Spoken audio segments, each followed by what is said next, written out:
आइए आज हम बाज़ारों के बारे में बात करते हैं। जब ये वर्ड बाज़ार आप सुनते हैं या मार्केट आप सुनते हैं तो आपके मन में क्या विचार आते हैं? तो आप कहिएगा कि सर बाज़ार जो है एक जगह है जहाँ पर क्रेता और विक्रेता जो हैं वो मिलते हैं और क्या होता है, वस्तुओं या सेवाओं का क्रय और विक्रय होता है। तो बेसिकली जो आपके मन में डेफिनेशन है या जो आपके मन में कंसेप्ट है, उसमें आपने मार्केट को एक प्लेस से जोड़ा कि बाजार एक जगह है। लेकिन आज के डेट में जब आप देख रहे हैं कि सारा चीज़ ऑनलाइन भी हो जा रहा है, तो ऐसे में मार्केट को प्लेस से बांधना बहुत सही नहीं रहेगा। हम ये कह सकते हैं कि बाजार जो है एक व्यवस्था है, एक मैकेनिज्म है। And what that mechanism does, it facilitates the exchange of goods and services. वस्तुओं और सेवाओं के आदान प्रदान को सुनिश्चित करता है। तो अगर परिभाषा देखें तो परिभाषा के तौर पर हम क्या कह सकते हैं, बाजार से अभिप्राय एक ऐसी व्यवस्था है, मैकेनिज्म से है, जिसमें एक वस्तु या सेवा क्रेता तथा विक्रेता क्रय विक्रय हेतु एक दूसरे के संपर्क में आते हैं। जिसमें एक वस्तु या सेवा के क्रेता तथा विक्रेता क्रय विक्रय हेतु एक दूसरे के संपर्क में आते हैं कि जो बायर है और जो सेलर है वो क्या कर रहा है, वो इंटरैक्ट कर रहा है ताकि गुड्स और सर्विस का एक्सचेंज हो सके। अब बाजार के अंग मार्केट होगा तो उसमें क्या क्या होना चाहिए, तो सबसे पहले क्रेता तथा विक्रेता, ये तो मस्ट है, इसके बिना तो बात ही नहीं होगा। बायर नहीं होगा और सेलर नहीं होगा तो मार्केट होगा कैसे, यानी ये तो इम्पोर्टेंट है ही। दूसरा, बाजार के लिए एक क्षेत्र चाहिए, स्पेस जिसको कहते हैं। वो स्पेस रियल वर्ल्ड में भी हो सकता है और वो स्पेस वर्चुअल वर्ल्ड में भी हो सकता है। फिर वस्तु और सेवा, जो मार्केट जा रहे हैं तो उसमें क्या होगा, वस्तु और सेवा खरीदेंगे। अब यहाँ पर जो चीज़ है उसको हमको समझना पड़ेगा, क्या कि कितना, कैसा, किस टाइप का। तो उसके बिहाफ पर अगर हम बांटेंगे तो होलसेल जिसको कहते हैं, होलसेल और रिटेल, ये तो हो गया कि सर मात्रा कितनी है, मात्रा के हिसाब से मैं बांट रहा हूं। फिर अगर ऐसे देखिएगा तो बोलेंगे कि सर कमोडिटी मार्केट होता है। कमोडिटी मार्केट यानी जहां पे वस्तुएं बिक रही हैं। फिर क्या होता है, सर्विस मार्केट होता है, जहां पे सर्विसेज का आदान प्रदान हो रहा है, सेवाओं की खरीद बिक्री हो रही है। उसके बाद क्या होता है, लेबर मार्केट होता है। लेबर मार्केट में अब ये नहीं होता है कि मजदूरों की खरीद बिक्री होती है, लेकिन एक इंटरैक्शन होता है जिससे लेबर का रेट तय होता है कि लेबर हमें किस रेट पे अवेलेबल होगा। और उसके अलावा मनी मार्केट भी होता है, जहां पर पैसों का लेन देन होता है। मनी से रिलेटेड जो इंस्ट्रूमेंट्स हैं, शेयर, डिवेंचर, या अगर शॉर्ट टर्म में बोलिएगा तो ट्रेड बिल, ट्रेजरी बिल और बहुत तरह के मनी इंस्ट्रूमेंट्स की खरीद बिक्री हो रही है। तो ये भी एक एस्पेक्ट है। उसके बाद अगर प्रॉक्सिमिटी के हिसाब से देखें, प्रॉक्सिमिटी मतलब वो जो मार्केट है वो आपके घर से कितना पास है या दूर है। तो उसके हिसाब से आप कह सकते हैं कि सर लोकल मार्केट घर के अगल बगल में है, और नहीं तो आपको दूर जाना पड़ेगा। तो उस हिसाब से है। फिर क्या है, प्रतियोगिता। कोई भी मार्केट होगा तो उसमें कंपटीशन होगा। कंपटीशन होगा मतलब क्या, कि जितने बेचने वाले रहेंगे या खरीदने वाले रहेंगे उनके बीच में एक कंपटीशन होगा। अगर किसी चीज को बेचने वाला बहुत सारा है तो क्या होगा, उसकी मनमर्जी नहीं चलेगी। और सेम चीज है कि अगर किसी चीज को खरीदने वाला है भी है बहुत सारा, तो वो कस्टमर जो है वो मार्केट को कंट्रोल नहीं कर सकता है, उसे सोचना पड़ेगा। यानी प्रतियोगिता जो है वो बाजार को शेप करने में एक महत्वपूर्ण भूमिका निभाती है। उसके बाद बाजार का एक और इंपॉर्टेंट एस्पेक्ट क्या है, मुद्रा सौदे। मार्केट अगर जाएंगे तो मार्केट में क्या होगा, ट्रांजैक्शंस होंगे, और ट्रांजैक्शंस जो होंगे उसके लिए क्या होगा, करेंसी की रिक्वायरमेंट है। वो करेंसी, अब हम अपने इंडिया के बारे में बात करेंगे तो रुपया है, अमेरिका के बारे में बात करेंगे तो डॉलर है। अलग अलग जगह का अलग अलग करेंसी है। अब बाजारों का वर्गीकरण कैसे होगा? तो बाजारों का वर्गीकरण होगा, उसके लिए क्या क्या फैक्टर देखेंगे? तो क्रेता तथा विक्रेताओं की संख्या कितनी है, दूसरा वस्तु की प्रकृति और मात्रा क्या है। अगर मात्रा ज्यादा है तो आपको होलसेल मार्केट जाना पड़ेगा। आप घर के बगल वाले परचून के दुकान में जाइएगा, बोलिएगा पिसा हुआ हल्दी मुझे 150 किलो दे दो, वो बोलेगा सर नहीं है। फर्मों के प्रवेश तथा बहिर्गमन की स्वतंत्रता, कि मार्केट में क्या कोई फर्म आ सकता है या नहीं आ सकता है। अंबानी जी के पास मान लीजिए बहुत पैसा है, लेकिन ऐसा नहीं है ना कि वो अपना पर्सनल रेलवे लाइन चाहेंगे कि बिछा दें और उस पर हम ट्रेन चलाएं तो चल जाएगा, ऐसा नहीं है। या किसी और के पास बहुत पैसा हो जाएगा तो बोलेगा कि हम हथियार का फैक्ट्री खोलेंगे, या कोई और आइडिया लगा लेगा, बोलेगा कि भाई ऐसा है कि हम अपना नोट छापने का मशीन बिठा लेते हैं, मेरे पास बहुत पैसा है। तो नहीं हो सकता है। तो किस टाइप का मार्केट है वो लोगों को एंट्री लेने दे रहा है या नहीं लेने दे रहा है। और एक चौथा इंपॉर्टेंट फैक्टर क्या है, कीमत निर्धारण, कि उस मार्केट में प्राइस कैसे फिक्स होगा। तो ये आपका बाजार से रिगार्डिंग बेसिक इंट्रो हुआ। अब हम आगे पढ़ने वाले हैं बाजार का ढांचा या बनावट। तो आइए बाजार के ढांचा यानी बनावट के बारे में बात करें।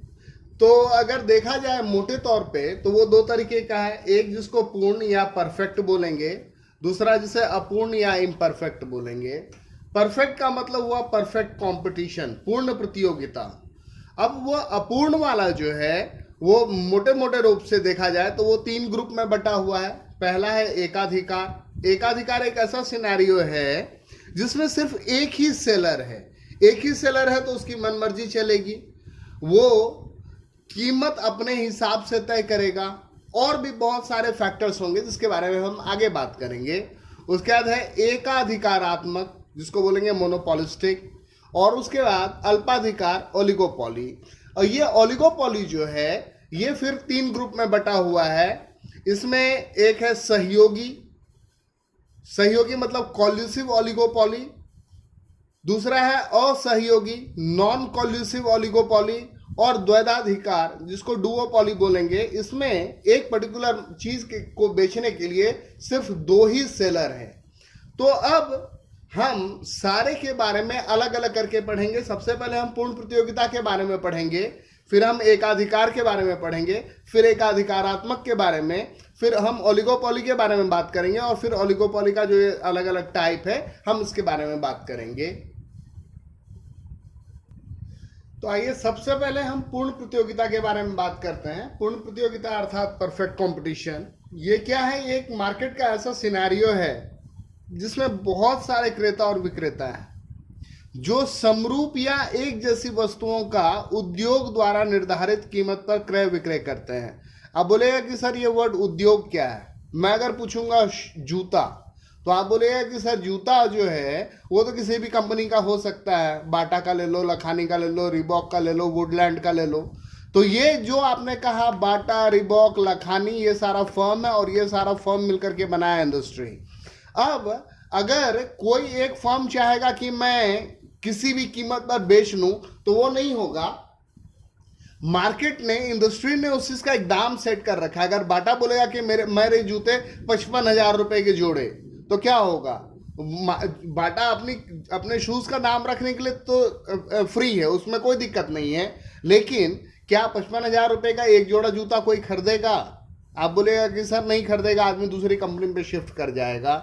तो जब बहुत सारे फर्म मिलते हैं तो वो क्या होता है? इंडस्ट्री बनता है। तो परफेक्ट कंपटीशन का सबसे बड़ा फीचर क्या है कि कोई भी फर्म अपना दाम नहीं तय कर सकता है। इंडस्ट्री ने जो प्राइस फिक्स कर दिया है आपको उसी प्राइस में अपना सामान बेचना पड़ेगा। अब आइए इसकी विशेषताओं के बारे में पढ़ते हैं, बात करते हैं। सबसे पहला क्या है कि क्रेता तथा विक्रेताओं की बड़ी संख्या, बहुत सारे खरीदने वाले हैं और बहुत सारे बेचने वाले भी हैं। एक छोटा सा एग्जाम्पल देता हूं आपको। आप तो दिल्ली में रह रहे हैं या ऐसे किसी बड़े शहर में रह रहे हैं, तो वहाँ क्या होता है कि मार्केट लगता है, बहुत तरह का मार्केट। आप भी कभी गए होंगे सीपी, पालिका या दरियागंज मार्केट। तो वहाँ पर क्या है कि आप बार्गेनिंग करते हैं, मोल मोलाई करते हैं। और उसमें क्या होता है कि जैसे उसने बोला 200 रुपया, आप बोलेगा कि भाई 80 रुपये का दोगे, तो क्या होगा, वो दुकान वाला थोड़ा देर ठिठकेगा, थोड़ा वेट करेगा और उसका बोलेगा ठीक है ले जाओ। तो आपने क्या किया, आपने उसकी कीमत को नहीं चलने दिया, आपने एक दाम फिक्स किया और उसे मालूम है कि अगर मैं ये सामान उसे 80 का नहीं बेच दूंगा ना तो मेरा बगल वाला जो है वही बेच देगा, तो मेरा प्रॉफिट तो गया, मेरा सारा कुछ तो गया। लेकिन अगर आप उसको बोल दीजिएगा ना कि नहीं 200 का सामान 45 रुपए में दोगे, तो दुकान वाले बोलेगा जा जा। क्यों? उसे मालूम है कि यह सामान 45 का इसको पूरे मार्केट में कोई नहीं देने वाला है। कहने का क्या मतलब है कि एक खरीदने वाला बेचने वाले को मजबूर नहीं कर सकता है कि तुम इसी दाम पे बेचो, और उसी तरीके से जो बेचने वाला है वो खरीदने वाले को मजबूर नहीं कर सकता है कि तुम इसी दाम पे खरीदो। क्यों? क्योंकि खरीदने वाले भी कई सारे हैं और बेचने वाले भी कई सारे हैं।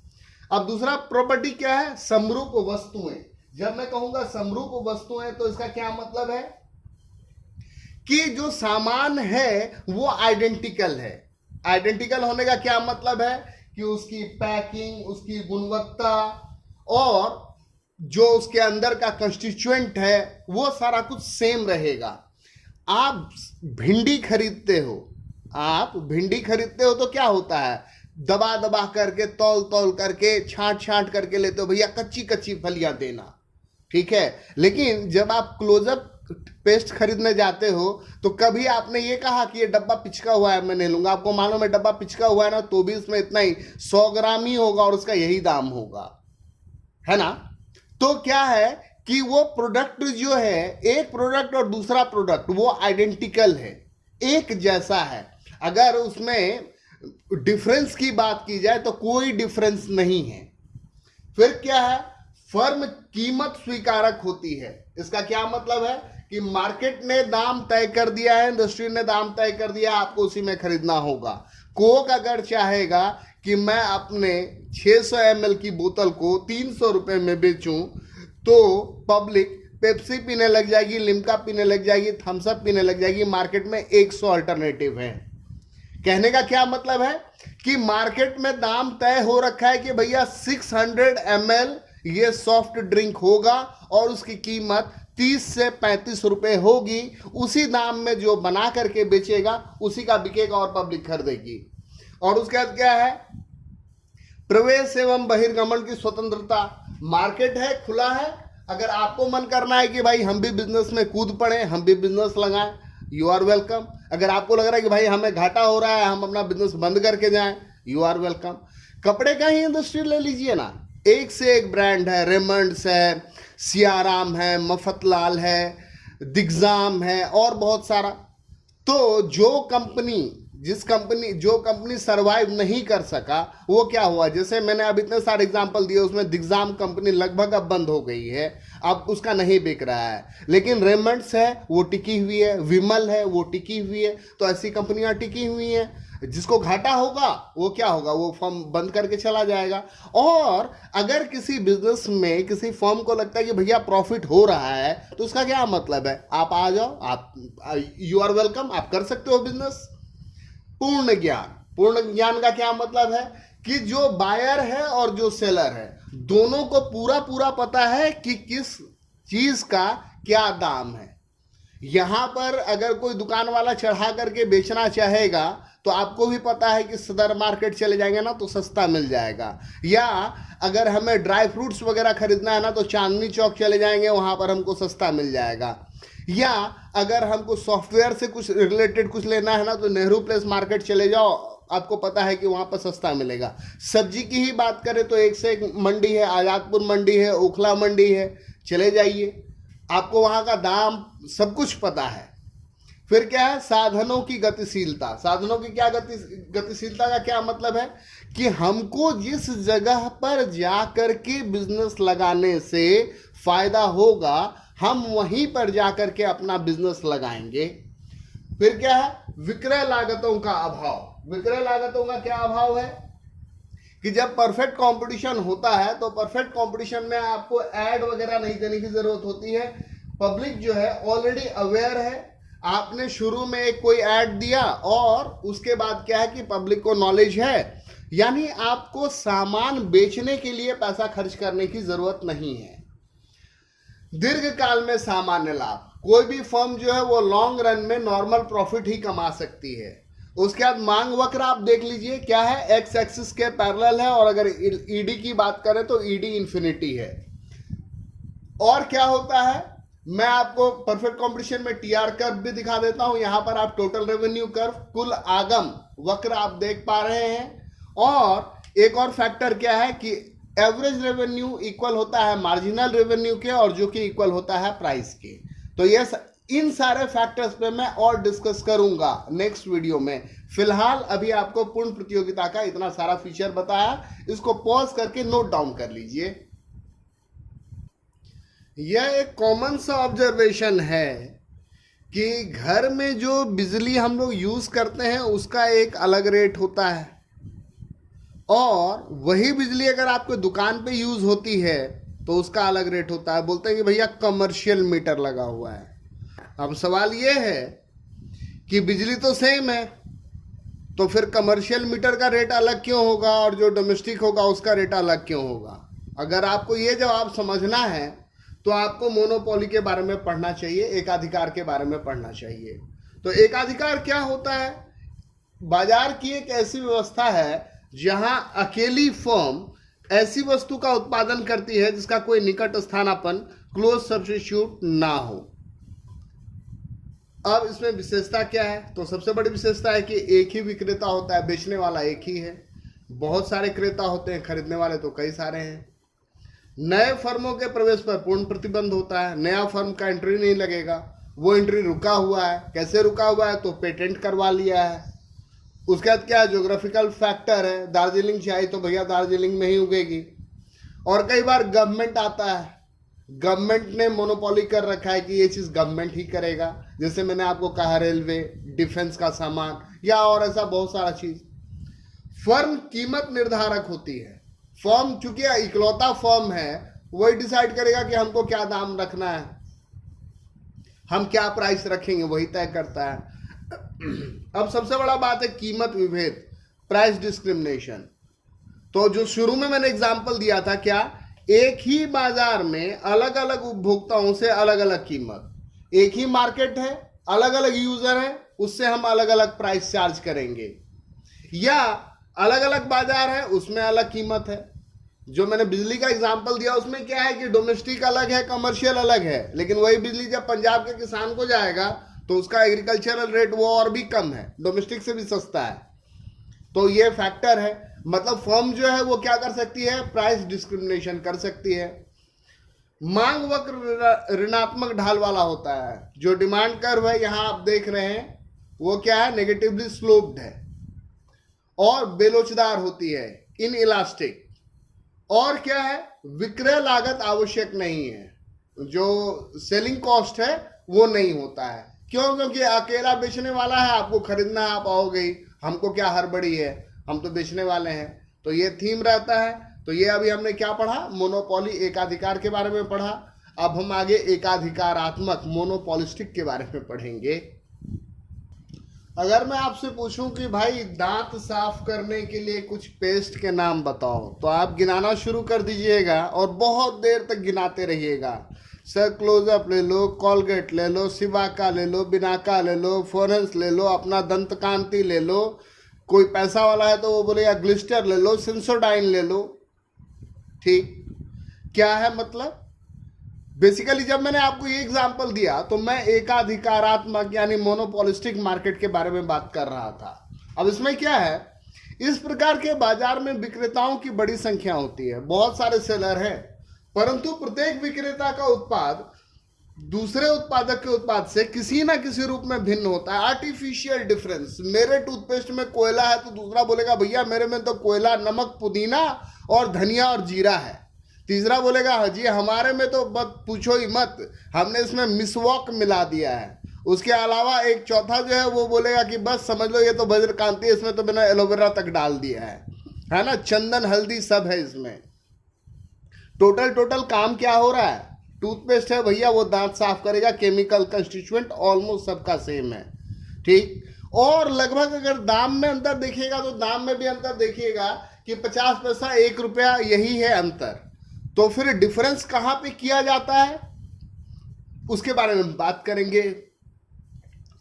विभेदीकृत निकट स्थानापन्न वस्तुओं का व्यापार होता है, आर्टिफिशियल डिफरेंशिएशन है प्रोडक्ट का और उसी चीज का व्यापार हो रहा है। विशेषता क्या है?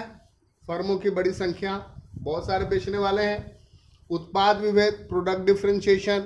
अब वो पैकिंग से होगा चाहे जैसे भी होगा, विक्रय लागत ऐड करवाएंगे। मेरा टूथपेस्ट अमिताभ बच्चन बेच रहा है और आप अपना टूथपेस्ट बेचने के लिए पता चला खली को ले आए, एक कोई जो है वो और किसी हीरोइन को लेकर के आ गया, तो बहुत कॉस्ट है। उसके बाद क्या होता है? गैर मूल्य प्रतियोगिता। प्राइस के लिए तो लड़ाई है ही, प्राइस के अलावा दूसरे फैक्टर्स के लिए भी लड़ाई है। उसमें हर जो है बेचने वाला वो क्या करेगा? कस्टमर को फुसलाने के लिए अलग अलग स्कीम देता रहेगा। कोई बोलेगा कूपन ले लो, कोई बोलेगा स्क्रैच कर लो, स्क्रैच करोगे तो भैया वर्ल्ड कप देखने के लिए मिलेगा, कोई बोलेगा कि ये ले लो तो पता चला फलाने आइलैंड पे भेज देंगे या और कुछ। मांग वक्र देख लीजिए, और ईडी जो है वो क्या होता है? ग्रेटर देन 1 होता है। तो इस तरीके से हमने एकाधिकारात्मक प्रतियोगिता के बारे में पढ़ा, उसके फीचर्स देखे। अब हम अल्पाधिकार के बारे में बात करेंगे। ओलिगोपॉली ये एक मार्केट का ऐसा फॉर्म है जिसमें उत्पादन हेतु बड़ी फर्मों की कम संख्या होती है। कोई चीज़ का प्रोडक्शन कर रहे हैं, इसके लिए फॉर्म्स हैं, बड़े बड़े फॉर्म्स हैं, लेकिन उनकी नंबर कम है। कीमत तथा उत्पादन संबंधी निर्णयों में फर्मों की अंतर्निर्भरता पाई जाती है और फर्म जो है वो एक दूसरे पे इंटरडिपेंडेंट होते हैं ये डिसाइड करने में कि प्राइस क्या रहेगा और प्रोडक्शन कितना करना है। विशेषता, सभी फर्में समरूप या विभेदात्मक वस्तुओं का उत्पादन करती हैं। बड़ी फर्में होती हैं बट उनके नंबर कम होती हैं। नई फर्मों का प्रवेश असंभव नहीं है पर कठिन होता है। बाजार मांग वक्र अनिश्चित होता है। किसी भी फर्म द्वारा उत्पादन या कीमत के विषय में परिवर्तन हेतु उठाया गया कदम अन्य फर्मों की प्रतिक्रिया का कारण बनता है। अब दिल्ली में ही दूध का ही एग्जांपल ले लीजिए ना, अगर मैं बोलूँगा कि दूध में कौन कौन लीडिंग है, तो आप बोलेगा कि सर मदर डेयरी, अमूल, पारस, गोपाल, ये 2 छोटे प्लेयर हैं। मदर डेयरी और अमूल मेन है, उसमें भी मदर डेयरी मेन है। मदर डेयरी दाम बढ़ाती है, देखिएगा कि अगले दिन सबका दाम बढ़ गया। और इसमें क्या है कि दाम कम करके लड़ाई कभी नहीं होती है। ये नहीं है कि मदर डेयरी ने दाम बढ़ा दिया, बाकी सारा डेयरी जो दाम कम कर दे या वही दाम रख दे। पीछे से देखिएगा कि सारा बढ़ गया, प्राइस वॉर चलता रहता है। और जब हायर क्लासेस में पढ़िएगा तो इस ओलिगोपॉली के ऊपर में बहुत कुछ पढ़िएगा। अलग अलग मॉडल्स हैं, किंग डिमांड कर्व का कंसेप्ट है, कार्नोट डुओपॉली मॉडल है, और भी बहुत तरह के मॉडल्स पढ़िएगा। उतने डिटेल में नहीं जा रहा हूँ अभी सिंपल बेसिक डेफिनेशन आपको बता रहा हूँ। अब इसका टाइप क्या क्या है? तो एक है सहयोगी, कॉल्यूसिव। इसमें क्या है कि सभी फर्म आपस में सहयोग कर लेते हैं और वो तय करते हैं कि भैया हम इतना बना रहे हैं, तुम इतना बनाओ और ये दाम फिक्स करो। इसी का एक टाइप हो जाता है जिसको आगे चल करके कार्टेल बोलते हैं। कार्टेल ये पढ़िएगा आप लोग हायर क्लासेस में, और इसके बारे में मैं फिर से कभी किसी दिन डिस्कस करूंगा। असहयोगी, नॉन कॉल्यूसिव, इसमें क्या होती है कि कीमत या मात्रा के लिए सहयोग के स्थान पर प्रतियोगिता की भावना होती है। तो इस तरीके से हम लोगों ने मार्केट के बारे में पढ़ा, अलग अलग टाइप्स पढ़े। वीडियो को पॉज कर करके जहाँ पे लगता है कि आपको नोट्स बना लेना चाहिए तो वो नोट्स आप बना लीजिए। डाउट होने से आप कमेंट करके पूछ ही सकते हैं। Thank you.